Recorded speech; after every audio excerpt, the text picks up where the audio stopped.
जय हिंद दोस्तों। आज देखते हैं 71वीं बीपीएससी के लिए ये तीसरा पार्ट। क्या देखते हैं 71वीं बीपीएससी के लिए तीसरा पार्ट, जो बिहार की जलवायु। ये चैप्टर का नाम है बिहार की जलवायु। बिहार के भूगोल चल रहे हैं हम लोग, और बिहार के भूगोल में आज चैप्टर का नाम है बिहार की जलवायु। तो बिहार की जलवायु को देखते हैं बिना देर करते हुए। जलवायु आखिर कहते किसको है? तो किसी भी स्थान के पर्यावरण के दीर्घकालीन स्थिति जलवायु कहलाता है। किसी भी स्थान के पर्यावरण के दीर्घकालिक स्थिति जलवायु कहलाता है। और बिहार के मानसूनी प्रकार की जलवायु पाई जाती है। जो बिहार में जो जलवायु पाई जाती है वो मानसूनी प्रकार की जलवायु पाई जाती है। और अपने अक्षांशीय विस्तार के कारण, अपने अक्षांशीय विस्तार के आधार पर यह उपोष्ण जलवायु क्षेत्र के अंतर्गत आता है। यानी कि जो बिहार की जो जलवायु है वो उपोष्ण जलवायु है। कैसा जलवायु है? उपोष्ण जलवायु। यहाँ की जलवायु में महाद्वीपीय लक्षण पाए जाते हैं। कैसा लक्षण पाए जाते हैं? महाद्वीपीय, यानी कि महाद्वीप, महासागरीय नहीं, महाद्वीपीय। याद रखिए कैसी लक्षण? महाद्वीपीय लक्षण पाए जाते हैं यहाँ की जलवायु में। आगे देखिएगा कि इसके पूर्वी भाग में आर्द्र तथा पश्चिमी भाग में अर्ध शुष्क जलवायु। ये जो बिहार है, तो बिहार के जो पूर्वी वाला हिस्सा है इसमें आर्द्र जलवायु होता है, क्योंकि इस साइड समुद्र से नजदीक पड़ता है, बंगाल की खाड़ी इधर ही है और समुद्र से नजदीक है, इसीलिए आर्द्र पड़ता है। और धीरे धीरे पश्चिम की तरफ जाइएगा तो यहाँ पर अर्ध शुष्क जलवायु होता है। कोपेन के अनुसार बिहार की उत्तरी भाग की जलवायु CWG तथा दक्षिणी भाग की जलवायु AW। तो क्वेश्चन बहुत ही इंपॉर्टेंट है कि कोपेन के अनुसार बिहार की जलवायु कैसी है। तो उत्तरी भाग की जलवायु, जो उत्तरी बिहार है उसकी जलवायु है CWG, और जो दक्षिणी बिहार है उसको AW। क्या है? AW। ये बात याद है। यहाँ है कि बिहार के जलवायु को कौन कौन से कारक है जो प्रभावित करते हैं। तो बिहार की जलवायु को प्रभावित करने वाले कारक, तो बिहार के जलवायु को प्रभावित करने वाले कारक एक है अक्षांशीय विस्तार, यानी कि इसका विस्तार कितना डिग्री से कितना डिग्री तक है। और दूसरा है दक्षिणी पश्चिमी मानसून, यानी कि ये भारत है तो भारत के इस साइड से मानसून आता है दक्षिण पश्चिम, और ये एरिया बिहार का है। तो बिहार में ही मानसून आता है जून जुलाई में, तो भी प्रभावित करता है यहाँ की जलवायु को। हिमालय की अवस्थित, यानी कि बिहार के पास ही नेपाल है, और नेपाल में भी, नेपाल से ही हिमालय है। नेपाल में भारत में जम्मू कश्मीर से लेकर के अरुणाचल प्रदेश तक, नंगा पर्वत से लेकर के नमचा पर्वत तक, और हिमालय का कुछ भाग पश्चिमी चंपारण में भी है। तो हिमालय की अवस्थिति भी किसका प्रभावित करने वाला कारक है? बंगाल की खाड़ी का होना, यानी कि बगल में ही बंगाल की खाड़ी है, तो समुद्र से दूरी भी कम है, तो वो भी प्रभावित करता है यहाँ की जलवायु को। तो 4 कारक है जो जलवायु, बिहार के जलवायु को प्रभावित करता है। एक है अक्षांशीय विस्तार, दूसरा है दक्षिण पश्चिम मानसून, तीसरा है हिमालय की अवस्थिति, चौथा है बंगाल की खाड़ी का होना। चलिए अब आगे देखते हैं ऋतु। बिहार में मुख्य रूप से 3 ऋतुएं पाई जाती है। ऐसे ऋतु की संख्या 6 है, लेकिन बिहार में 3 ऋतु मुख्य रूप से पाई जाती है। तो कौन कौन है? एक है ग्रीष्म ऋतु। कौन सी ऋतु? ग्रीष्म ऋतु, जो कि मार्च से लेकर के जून तक रहती है। कब तक समय है ग्रीष्म ऋतु का? मार्च से लेकर के जून। तो इसमें है कि सूर्य के उत्तरायण होने से इस समय तापमान में वृद्धि होती है। जब सूर्य विषुवत रेखा से ऊपर जाता है तो हम लोग, भारत ऊपर स्थित है विषुवत रेखा से, और बिहार भी, ये भी ऊपर है। तो यहाँ पे सूर्य के उत्तरायण होने से तापमान में वृद्धि होता है। और बिहार में मई महीना सर्वाधिक गर्म होता है, तो इसको याद रखिएगा। पूछता है कि बिहार में कौन सा महीना सर्वाधिक गर्म होती है? तो मई महीना सर्वाधिक गर्म होती है। ग्रीष्म ऋतु में बंगाल की खाड़ी में उत्पन्न होने वाली उष्णकटिबंधीय चक्रवातों के कारण बिहार के पूर्वी हिस्से में बारिश होती है। क्या होती है? बिहार के पूर्वी हिस्से में बारिश होती है। जो बंगाल की खाड़ी में जो उत्पन्न चक्रवात होता है ना, उसमें कटिबंधीय चक्रवात, उसके कारण बिहार के पूर्वी हिस्से में बारिश होती है।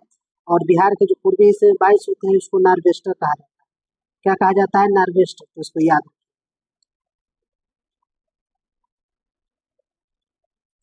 यह है कि बिहार के दक्षिणी भाग कर्क रेखा से नजदीक है, इसलिए दक्षिण भाग अधिक गर्म होता है। जो ये बिहार की संरचना है और यहीं पर जो है झारखंड है, और झारखंड के यहाँ रांची है, तो रांची के पास से ही गुजरती है कौन सी रेखा? कर्क रेखा। तो कर्क रेखा, सूर्य यहाँ पर कर्क रेखा तक लंबवत आती है, और सूर्य बिहार के जो निचला हिस्सा है कर्क रेखा से ज्यादा नजदीक है, इसीलिए ये एरिया जो होगा बिहार का नीचे वाला हिस्सा, दक्षिणी हिस्सा, और ज्यादा गर्म। तो बिहार का दक्षिणी भाग कर्क रेखा के नजदीक, कर्क रेखा से नजदीक है, इसलिए दक्षिणी भाग अधिक गर्म होता है। और सबसे गर्म जिला है जो गया है, बिहार का सबसे गर्म जिला गया जिला है। और ग्रीष्म ऋतु में बिहार में बहने वाली गर्म हवा को लू कहते हैं, याद रखिए। बिहार ग्रीष्म ऋतु में बिहार में बहने वाली गर्म हवा को क्या कहते हैं? लू कहते हैं। अब आइए दूसरा ऋतु पढ़ते हैं, वर्षा ऋतु। कौन सी? वर्षा ऋतु। तो वर्षा ऋतु है, वर्षा ऋतु का काल कितना होता है? मध्य जून से लेकर के मध्य अक्टूबर। कब तक? मध्य जून से लेकर के मध्य अक्टूबर। तो बिहार में मानसून का आगमन मध्य जून में होता है। यहाँ जुलाई एवं अगस्त में सर्वाधिक वर्षा होती है। तो आप लोगों को पता है कि भारत में जो मानसून आती है जून के पहला सप्ताह में आ जाती है, और वही बिहार में 15 दिन लगता है आने में। लगभग 15 जून या उसके बाद बिहार में भी मानसून आ जाती है। और यहाँ पे सर्वाधिक जो बारिश होता है जुलाई और अगस्त में बिहार में सर्वाधिक बारिश होता है। बिहार में मुख्य रूप से दक्षिण पश्चिम मानसून के कारण वर्षा होती है। जो बिहार में जो सबसे ज्यादा वर्षा होता है वो दक्षिण पश्चिम मानसून में होता है, जुलाई और अगस्त में होता है। यहाँ का औसत वार्षिक वर्षा है लगभग 125 सेंटीमीटर। कितना है? 125 सेंटीमीटर। यहाँ की औसत वार्षिक वर्षा कितना है? 125 सेंटीमीटर। सर्वाधिक वर्षा किशनगंज में होता है, और सबसे कम वर्षा पटना के जो दक्षिण वाला भाग है ना, वहाँ पे होता है।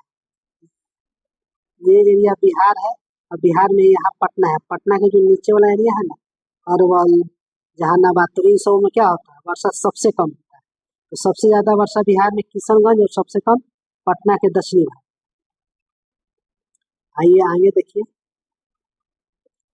मानसून प्रत्यावर्तन का काल मध्य अक्टूबर से नवंबर तक होता है। यानी कि मानसून को लौटने का काल, प्रत्यावर्तन मतलब लौटना है। मानसून को लौटने का काल कब से कब तक होता है? अक्टूबर से नवंबर। अब चलते हैं शीत ऋतु की, देखते हैं शीत ऋतु का समय कब से कब है? नवंबर से लेकर के फरवरी तक। सूर्य के दक्षिणायन होने के कारण बिहार के क्षेत्र में शीत ऋतु का आगमन होता है। जब सूर्य विषुवत रेखा से दक्षिण की तरफ जाती है तो बिहार में शीत ऋतु का आगमन होता है। और बिहार की सर्वाधिक ठंडा जिला गया है। गया सबसे ज्यादा गर्म भी होता है और सबसे ज्यादा ठंडा भी होता है। इस समय औसत तापमान 7 डिग्री सेल्सियस से 10 डिग्री सेल्सियस तक होता है। कितना औसत तापमान होता है? 7 डिग्री सेल्सियस से 10 डिग्री सेल्सियस। इस ऋतु में भूमध्य सागर क्षेत्र में उत्पन्न होने वाले चक्रवाती तूफान झंझावती वर्षा होती है। जो भूमध्य सागर है वहां से चक्रवात उठता है और ठंडा के दिनों में थोड़ा बहुत बारिश करवाती है, और उस तूफान को झंझावती वर्षा कहते हैं, चक्रवाती वर्षा। और यह जो वर्षा होती है, यह वर्षा रबी की फसल के लिए लाभदायक मानी जाती है। जो रबी जो होता है, गेहूं हो जाता है, मसूर सब होता है, उसके लिए क्या माना जाता है? लाभदायक माना जाता है। इस ऋतु का सर्वाधिक ठंडा महीना जनवरी होता है। तो शीत ऋतु में सबसे ठंडा महीना बिहार में क्या होता है? शीत ऋतु में तो ये होता है जनवरी। क्या होता है? जनवरी। अब चलते हैं आगे, बिहार में कृषि जलवायु प्रदेश को देखते हैं। क्या देखेंगे? बिहार में कृषि जलवायु। तो बिहार में कृषि जलवायु प्रदेश, बिहार को 4 जलवायु प्रदेश में बांटा गया है। कितने प्रदेश में बांटा गया है? 4 जलवायु प्रदेश। एक में को कहा गया है उत्तर पश्चिम, एक उत्तर पूरब, एक है दक्षिण पूरब, एक है दक्षिण पश्चिम। तो जोन में करके बांटा गया है, जोन 1, जोन 2, जोन 3 ए, जोन 3 बी, ऐसे करके बांटा गया। और सबसे जो ज्यादा वर्षा होता है जोन 2 में होता है। सबसे कम वर्षा जो होता है वो जोन 3 बी में होता है। तो बारी बारी से जोन को देखते हैं। पहला देखते हैं जोन फर्स्ट, इसको देखते हैं जोन फर्स्ट, जोन ए। इस इस कृषि जोन में सर्वाधिक जिले हैं। सबसे ज्यादा जिला कौन में है? जोन 1 में। इसमें कुल 13 जिला शामिल। कितना जिला शामिल है? 13 जिला। और इसमें औसत वर्षा होती है 120 से 150 सेंटीमीटर। कितना? यहाँ भी लिखा हुआ है 120 से 150 सेंटीमीटर। इस जिला में इस कृषि जोन में लगभग 13 जिला शामिल है, जो है पश्चिम चंपारण, पूर्वी चंपारण, सिवान, सारण, सीतामढ़ी, शिवहर, वैशाली, मुजफ्फरपुर, मधुबनी, दरभंगा, समस्तीपुर, गोपालगंज और बेगूसराय। इतना जिला जो है वो किसमें शामिल है? जोन 1 में शामिल। और जोन 1 में सर्वाधिक पूछता है कि किस कृषि जोन में सर्वाधिक जिला शामिल है, तो जोन 1 में, क्योंकि इसमें 13 जिला शामिल। अब आइए जोन 2। इसमें औसत वर्षा 150 से 180 सेंटीमीटर। यहाँ सर्वाधिक वर्षा यहीं पर होती है। कहाँ? जोन 2 में। जोन 2 ऐसे बिहार का मानचित्र है, तो इस एरिया में जोन 2 है, ऊपर वाला में। तो जोन 2 में कितने सेंटीमीटर वर्षा होता है? 150 से 180 सेंटीमीटर। इसमें कुल 8 जिले शामिल है। कुल 8 जिले शामिल है जोन 2 में। इसमें किशनगंज, पूर्णिया, सहरसा, अररिया आदि प्रमुख जिले। कौन कौन? किशनगंज, पूर्णिया, सहरसा, अररिया आदि इसमें क्या है? प्रमुख जिले। इन क्षेत्र में चाय, जूट, चावल की खेती प्रमुख रूप से की जाती है। तो जोन 2 में या जोन 2 में सर्वाधिक खेती किसकी की जाती है? तो चाय, जूट और चावल की। चाय की खेती किशनगंज जिले में की जाती है। अब आइए zone 3B। Zone 3A। Zone 3A। Zone 3A में औसत वर्षा कितना होता है? 120 से 140 सेंटीमीटर। कितना? 120 से 140 सेंटीमीटर। इन क्षेत्रों में बांका, मुंगेर, भागलपुर आदि प्रमुख कृषि प्रधान जिले हैं। कौन कौन है? बांका, मुंगेर, भागलपुर, ये सब क्या है? कृषि प्रधान जिले। इन क्षेत्रों में गेहूं, धान, प्याज, आलू और सब्जियां उगाई जाती है। क्या क्या उगाई जाती है? गेहूं, धान, प्याज, आलू तथा सब्जियां उगाई जाती है। Zone 3A। अब जोन 4 जो कि लास्ट है, जोन 3B इसको बोलते हैं। जो चौथा पार्ट है उसको क्या बोलेंगे? Zone 3B। औसत वर्षा कितना होता है? 100 से 110 सेंटीमीटर। कितना? 100 से 110 सेंटीमीटर। इन क्षेत्र में प्रमुख जिले रोहतास, औरंगाबाद, कैमूर, पटना, अरवल आदि जिले शामिल हैं। कितने जिले हैं इसमें? जो प्रमुख जिला है रोहतास, औरंगाबाद, कैमूर, पटना, अरवल आदि जिले शामिल हैं इसमें। इन क्षेत्रों में भी धान, गेहूं, सब्जियां मुख्य रूप से उगाई जाती है। कौन कौन? धान, गेहूं और सब्जियां मुख्य रूप से जोन 3B में भी उगाई जाती है। यहाँ पे सबसे इम्पोर्टेंट चीज देखा जाता है कि जोन 3A और जोन 3B में सूखा की समस्या देखी जाती है। जैसे कि जोन 3A और जोन 3B में बीचे बीच बिहार की गंगा है, और जोन 3A और 3B गंगा के दक्षिणी भाग में है, और गंगा के दक्षिणी भाग में सूखा की समस्या देखी जाती है। वही गंगा के उत्तरी भाग में जो है, बिहार गंगा के उत्तर भाग में बाढ़ की समस्या देखी जाती है। तो यहाँ है जोन 3A और जोन 3B में सूखा की समस्या देखी जाती है। तो दोस्तों ये था आज के लिए इतना, जो कि 71वीं बीपीएससी के लिए बहुत ज्यादा महत्वपूर्ण है। तो इसको वीडियो को 2 बार देखिएगा, और अगला वीडियो में आपको बता देंगे कि कहाँ से लेना है PDF, क्योंकि अभी चैनल बना नहीं है, टेलीग्राम चैनल, तो उसमें बना करके आप सभी के लिए डाल दें।